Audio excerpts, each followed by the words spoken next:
ሰላም ውድና የተከበራችሁ የዩቲዩብ ተከታዮች በሙሉ ባላችሁበት ሰላምታ ይብዛት ትበልልኝ። እንግዲህ ዛሬ ደግሞ ወደ እናንተ ሲመጣ አንድ ጀግና ባለራዕይ ይዤላችሁ መጥቻለሁ። ይሄ ጀግና ደግሞ ስኬት በምኞትና በአፍ ብቻ በመመኘት ብቻ እንዳልሆነ ያሳየን አንድ ጀግና ጠንካራ ባለራዕይ ነው። ሰርቶ ጠንክሮ በመስራት ብዙ ነገርን በህይወቱ ማሳካት የቻለ ከራሱም ደግሞ አልፎ ለብዙ ሰዎች መሳካት ምክንያት መሆን የቻለ ጀግና ባለራዕይ ነው። ስለዚህ ስኬትን በምን አይነት መልኩ እንደሚገልጽ እኛስ ደግሞ ስኬትን በምን አይነት መልክ ነው የምንገልጸው ብለን ከሱ ጋር ራሳችን እንድናወዳድር ስለፈለኩኝ ነው። ስለዚህ ወደ እሱ የሚጋብዛችሁ ይሆናል። እሱም ደግሞ ስኬትን በምን አይነት መልኩ ይገልጽላችኋል። እስቲ ሰላም ጤና ይስጥልን ውድና የተከበራችሁ የዚህ ቪዲዮ ተከታታዮች እንዴት ናችሁ?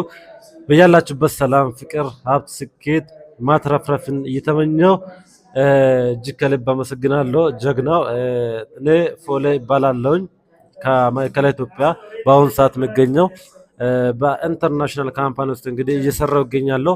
እናንተም እንግዲህ ያው እጅግ በጣም በሚገርምና በሚደንቅ ሁኔታ በተለያየ ቦታ ላይ ሆናችሁ ለውጥን ስኬትን የተሻለ ነገር እንፈልጋችሁ በእያንዳንዱ በተሰማራችሁበት ሙያ ዘርፍ ላይ እጅግ በጣም የሚገርም ዋጋ እየከፈላችሁ ነው። እንግዲህ በርቱ፣ ጠንክሩ ልላችሁ እወዳለሁ።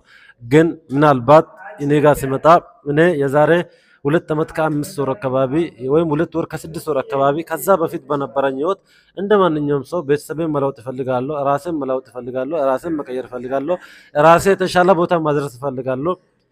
ስለዚህ እንደ ማንኛውም ሰው ተመርቄ በመንግስት ቅጥር ስራ ለ3 ዓመት ያህል ሰርቻለሁ። ከዛ በኋላ ግን ከ3 ዓመት በኋላ ባገኘሁት የቢዝነስ እድል ራስንም መለወጥ ቤተሰቤንም መለወጥ በርካታ ኢትዮጵያውያን በትንሹ ከ1700 ኢትዮጵያዊ እንዲለወጡበት እንዲቀየሩበት የተሻለ ቦታ እንዲደርሱበት ምክንያት መሆን ችያለሁ። ይህ ጀግና ጠንካራ ወንድማችን ትናንትና ኢትዮጵያ ላይ በተለያየ ስራ ላይ ተሰማርቶ እየሰራ ነበር። ግን በዚህ ኢንተርናሽናል ካምፓኒ እድልን በእኔ ምክንያት አግኝቶ ዛሬ በቢሮ ደረጃ መጥቶ ይህን ቢዝነስ እድል እየሰራ ይገኛል። ብዙ ሰዎች ስኬትን ይፈልጋሉ፣ ስኬታማ መሆንን ይፈልጋሉ፣ ስኬትን ይመኛሉ፣ የተሻለ ቦታ መድረስን ይፈልጋሉ። ግን አብዛኞቻችሁ ስኬታማ መሆን ለምን እንደሚፈልጉ ልንገራችሁ። ብዙ ሰዎች ስኬታማ ለመሆን ስለሚፈልጉና ስለሚያወሩ ነው እንጂ እነሱ መሆን ፈልጉ አይደለም። ብዙ ትላልቅ ቅንጡ ባለሀብቶች እንደ ሀገራችንም ስላለ እንደነሱ መሆን ይመኛሉ። ግን ስኬት በመመኘትና ስኬታማ ይሆናሉ በማለት የሚመጣም የሚታሰብም ነገር አይደለም።